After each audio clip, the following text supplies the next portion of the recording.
Hi there, I'm Dick Allgire, and I'm joined today by the great Harry Cooper in Florida. Harry, how are you? Nice to see you, sir. Doing great, Dick. How are you out there in the land of the pineapples? And I just swam in the beautiful blue Pacific Ocean. Just got out, dried off, and I'm still in my shorts. So, oh, go ahead and rub it in. We're close to the Gulf of Mexico, but about 15 miles in. But I'm usually at my computer from 4 in the morning till about 8 at night. So yeah. Floridians don't get tan because they're in the house. Harry, it's enjoyable to speak to you face to face. We've talked on the phone a lot, and of course, I've heard you over the years many times on Jeff Rentz, but it's nice to be able to see your face. Okay, what we're going to be talking about today is this book, Space, The Final Frontier, Secrets NASA Doesn't Want You to Know by Clark McClellan, edited by Harry Cooper. I think this is maybe one of the most important books ever in ufology and one of the most important history books. What's your gut feeling on the importance of this book, Harry? I agree with you. I think it's incredibly important because Clark McClellan was 35 years with NASA as a senior engineer. He was a spacecraft operator, which means he could do everything on the ground that the astronauts would do in space to set the units up and make sure everything worked right. He knew all the astronauts. He knew all the German scientists. So he knew what everybody was seeing. And almost every single space shot we had was followed by at least one and sometimes up to 5 UFOs, which was a dirty word in NASA. Clark said that there were IFAs, in-flight anomalies, never UFOs. There's a great tease for the book. I want to backtrack a little bit and talk a little bit about Harry Cooper and Shark Hunters and how you came to be the editor of this. For those of the people listening that don't know you, Harry Cooper is one of the great historians of our time. Harry authored the book Hitler in Argentina, and I'll put a shot of that up right now so you can see that. If you have ever seen a television show making the point that Hitler didn't die in the bunker and escaped to South America, it was based on Harry Cooper's firsthand research. That's safe to say. Yep, that's safe. I've been down there 11 times so far. I've talked to people who knew him, who saw him. One of his SS bodyguards was a member of SHARKHUNTERS, who has since passed on. Erich Priebke, he was a captain in the SS or Hauptsturmführer. Even the FBI. My book, Hitler in Argentina, has dozens and dozens of files from the FBI and the OSS, CIA. They knew he was gone. They knew he didn't die in the bunker. Yeah. So you founded the organization SHARKHUNTERS, which presents the real history of U-boats and World War II. I'm mentioning this because the type of research that you do is on the ground, first person. You go to the actual sources. You don't plagiarize. You don't make shit up. You don't read what somebody else wrote and make conjecture. You go talk to the actual people, don't you? Right. What you mentioned there, we refer to as pretzel research. Joe Schmo thinks he has an idea, he writes a book, and then John Brown reads his book and writes a book based on that, and then Bill Green, and it goes around in circles, and they each quote one another's book, and none of them have ever met a U-boat guy or skipper. I was so fortunate. I founded SHARKHUNTERS in February of 1983. Most of the guys who were fortunate enough to survive the war, only 1 man in 7 survived from the German U-boats. I knew all the skippers. Otto Kretschmer, the top submarine commander of the war. I had a sleeping room in his house. Erich Tupp, the 3rd most successful. I've been to his house. He's been over here I don't know how many times. Hardigan, the list could go on and on. I got their stories firsthand. Yeah. Sorry to interrupt you. Go ahead. One of the most amazing things I ever read was the first person account of what was his code name, the Spanish agent that went across on the U-boat with Borman. Oh, Don Angel Alcazar de Velasco. His code name was, well, the code name I gave him doesn't matter anymore, but his code name for the IRVA was Sabato. Yeah. Well, that account that he wrote about in the U-boat with Borman crossing to South America was really something. We could talk about this all day, but I just wanted to make the point that you're a great historian. You do actual research, and you've already published some very important books. When I talked with Jeff Rentz one time, I was talking about you, and I said, well, you know, I don't want to get too far into the woo-woo stuff, UFOs and psychic stuff with Harry Cooper, because I know he's only into U-boats. And Jeff Rentz said, oh, no, Harry knows. Harry knows. How Jeff is a sharp guy. Yeah. So let's get into Clark McClellan and who he was and how you got associated with him. Tell me a little bit about that story. Okay, it was through Jeff Rentz. Oh man, 10 years ago, I guess, something like that. Mm-hmm. And so I got to communicating with Clark. He joined SHARKHUNTERS, much the way you did. You're a member for lots of years, and Clark joined. And it turned out he lived only 40 miles away from me. So he and I would get together at a real nice Bavarian restaurant over in Mount Dora, Florida. But then he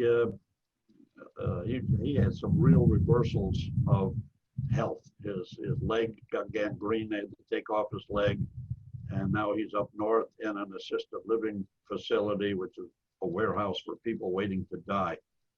But he was, as I say, 35 years with NASA, and he talked too much, apparently. He knew too much, and he was talking too much.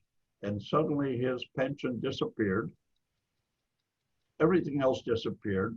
When I knew him, he was living in an old rundown single-wide trailer in an old 1950s style trailer park.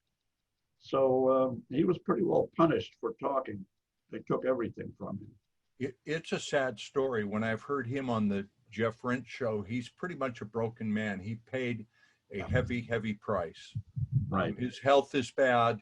His pension was stripped from him. Right. I feel very badly for Clark. When you read the book, you can understand why they wanted to silence him. The story, the information in this book, Harry, I've been reading along with you while you've been editing it. It's just astounding. It's just like every time you'd send me a chapter, I would go, oh my God, this is new firsthand information about Roswell. This is new firsthand information about Jackie Gleason and President Nixon seeing the body. Every chapter was full of stuff we haven't heard yet.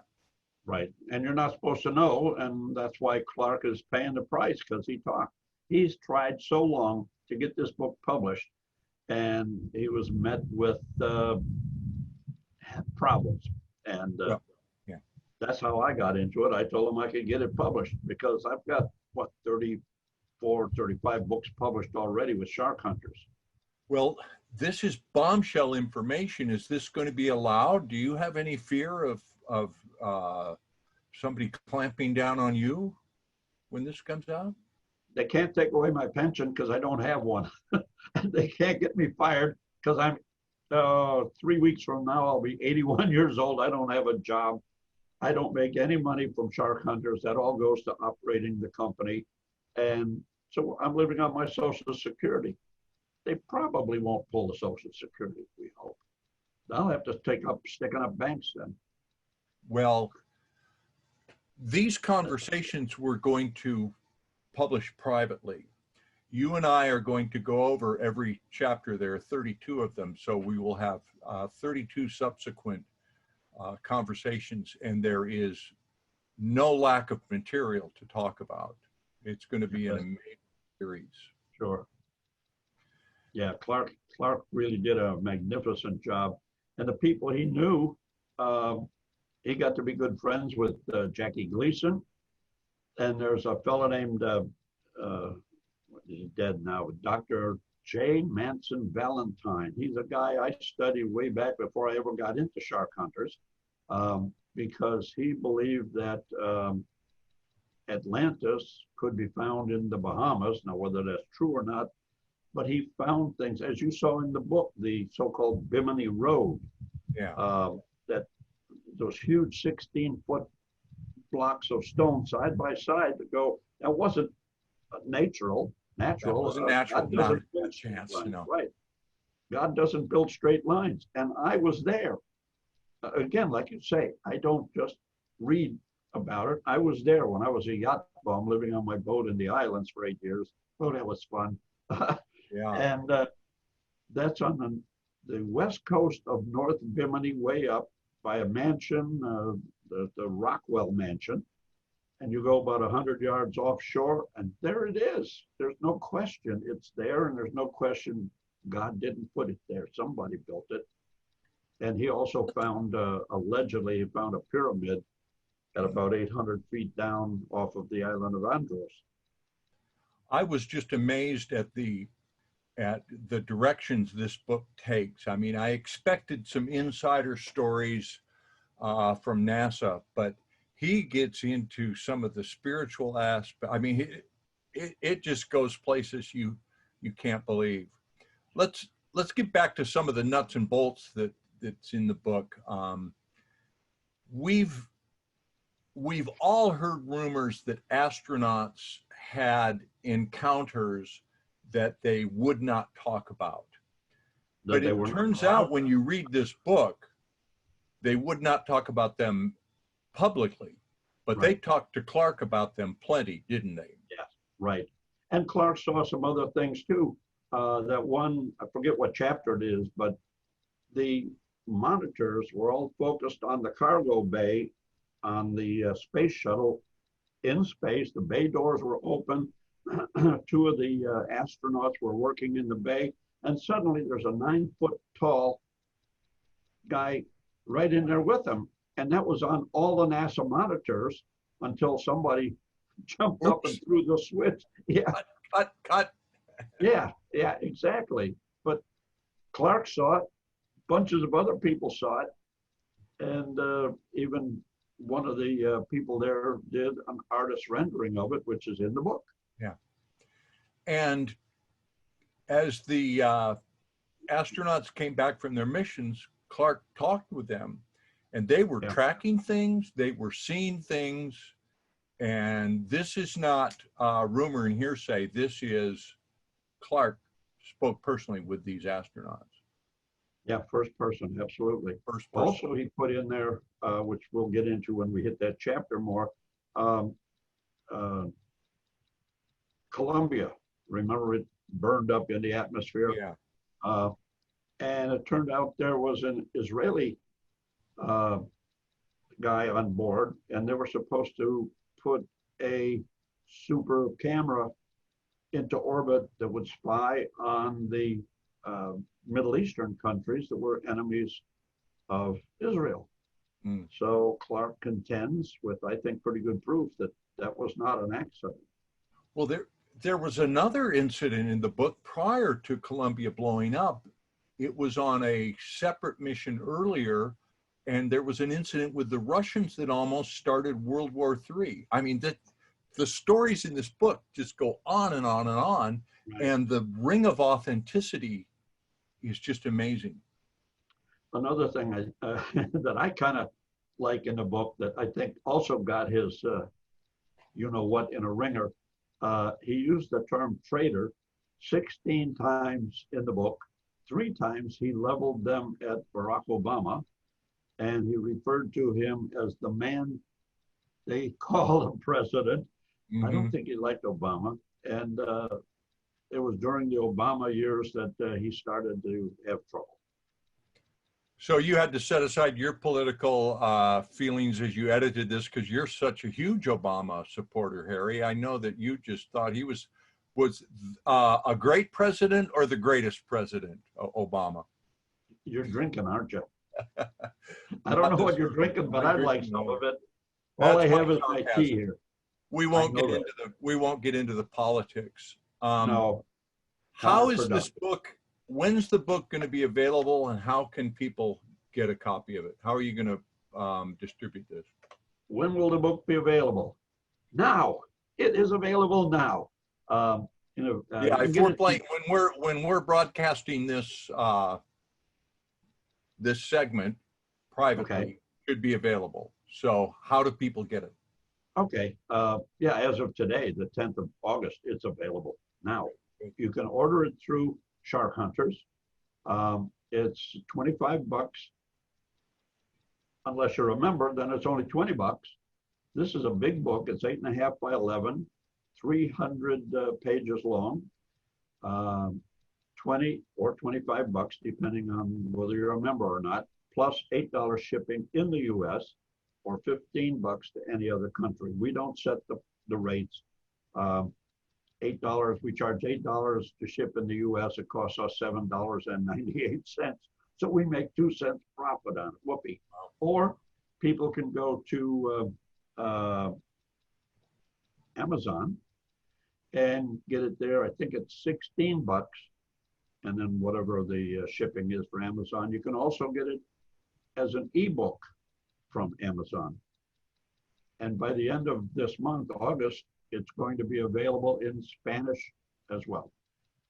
Oh, and probably eventually some other languages. We're working on it. This really breaks a lot of new ground on this.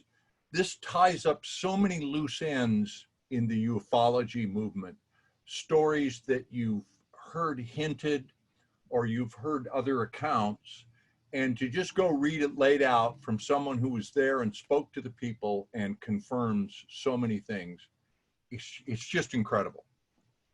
He talked to several of the military people, generals usually, that had seen the bodies at Roswell and various other places, not just the Roswell, but other places. There's one in New Mexico where a saucer came down into an arroyo and crashed and kind of sliced into the upper edge of it. And there were, I think it said 3 dead and 1 who was dying. Then you shift off. If anybody knows the story of the Kecksburg egg, that is one hell of an enigma. We are pretty sure that that was Die Glocke, the German, the so-called Nazi bell, which was about 10 feet tall, about 6 feet diameter, 7 thereabouts. And inside it had 2 contra-rotating centrifuges at incredible speed, and they had to have a plasmoidal something or another called Xerum 525, Xerum. And this allegedly was to bend time. And it appears they used this in the Philadelphia experiment where they made a destroyer disappear for a few seconds.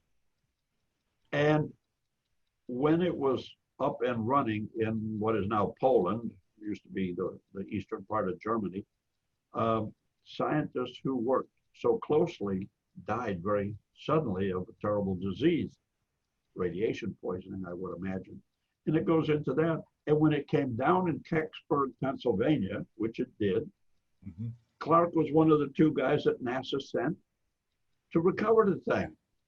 And he told me the name of the other guy. He's never told anybody else. I don't even remember it, but he told me to record it, and I recorded it, and it's put away somewhere. So, yeah, that was another chapters. You were sending me the chapters while you edited it so that I could prepare for these interviews.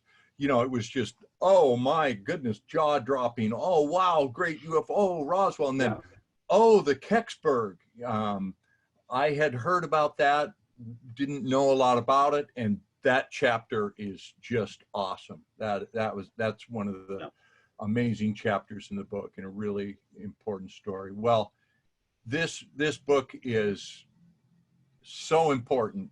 And Harry, thanks for all your work for putting it out.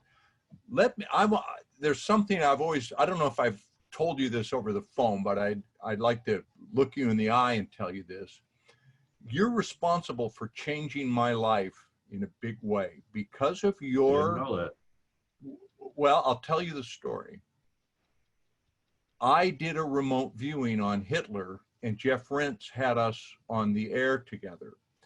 Right. And because of that show and my remote viewing, one of your better sources contacted me, and you were the conduit. You called me and said, I know someone that wants to talk to you. And that person has changed my life, the direction of my life profoundly in a good way. And he's an incredible guy, isn't he? Yeah. Well, you facilitated that, and I thank you, sir, for making that introduction. And it was because of your credibility and the work you've done that changed the path of my life. Interesting how life works and how we. Would you have, when you were driving race cars, would you ever have imagined that you'd be doing this? No, absolutely not. I've really enjoyed spending my Sunday afternoons at 190 miles an hour on the super speedways.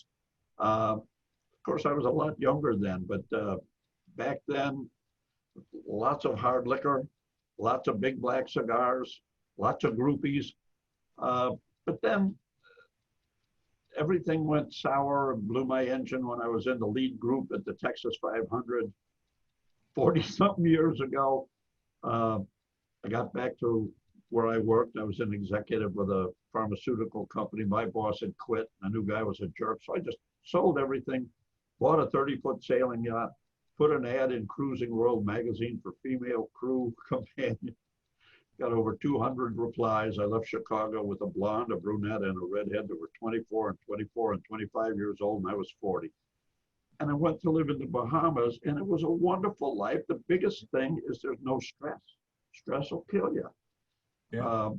I'd get up in the morning, have a hot mug of tea in my hand, be looking out at the island 100 feet away, 100 yards away, and I'm thinking, do I want to run on the beach? Do I want to go swimming? Do I want another cup of tea? I'll put off the decision till later. Yeah. And that's when I found this island, Darby Island, in the southern exuberant chain that had a working plantation. It had a ruined mansion on the hilltop. And I asked the old caretaker, and he said they used to provide fresh water and food to German U-boats. And my first thought, of course, those dirty Nazis, because I was a kid growing up during the war years. Yeah. But I tucked it in the back of my head because I had three more important things, Debbie, Lynette, and Karen, on my mind.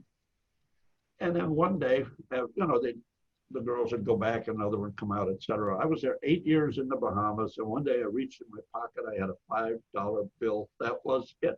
So I came back, went back to work, and started researching.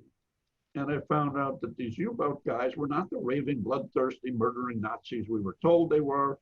They were honest, decent, patriotic kids of 18 years old, like I was when I joined the U.S. Air Force.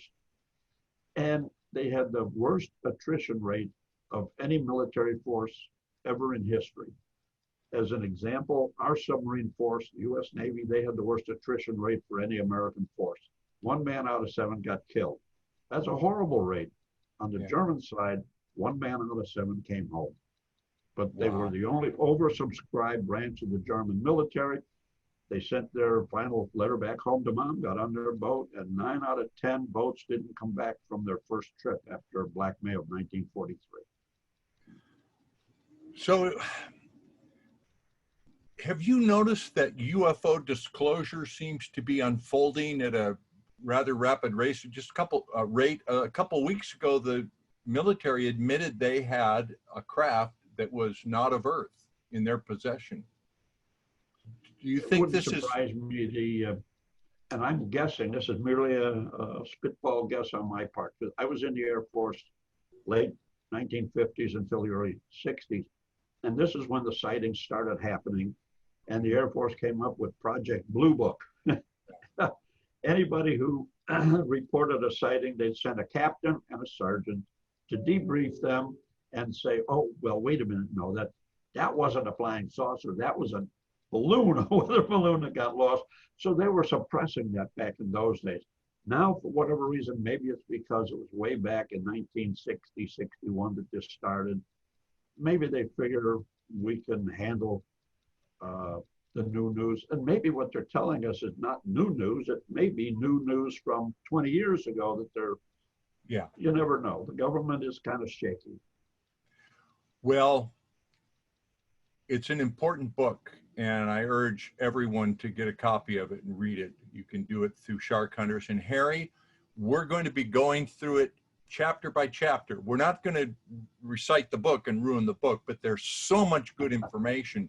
Just talking about the title of each chapter will be an interesting conversation, and we'll continue to do this. Do you know that if you would have had YouTube back when you were sailing the Bahamas with those beautiful girls, you could have had a video camera, documented that, and you would have made millions of dollars on YouTube. You would have had a fabulous YouTube channel. Yeah, shoulda, coulda, woulda. All I had was a black and white camera and snapshot. And as for YouTube, you know, I had a really good YouTube channel with all sorts of videos on it, short 1 to 5 minute long clips. But because the Southern Poverty Law Center didn't like me, maybe because I didn't give them a donation, they said I was a Nazi, and right away, bang, YouTube killed our whole channel. Yeah. Well, that's why we're doing these in private, and we'll continue our conversations. Tune in. I don't know what the periodicity is going to be, every week or every few days, but we're going to continue. Here's the book again, Space, the Final Frontier, Secrets NASA Doesn't Want You to Know. Daz Smith did a great job designing that, didn't he? Oh, he sure did. He sure did. He's a great remote viewer and a great graphic artist. Thank you, Daz. Oh, yeah. I thought I had a pretty sharp cover design, and he did his. I thought, oh, no, no comparison. Yeah, he's a pro. Okay, so the book is available, and we'll continue our conversations later. Over and out. Harry, thank you so much for taking time to talk. My pleasure, Dick. Good to finally meet you face to face. Yeah, likewise.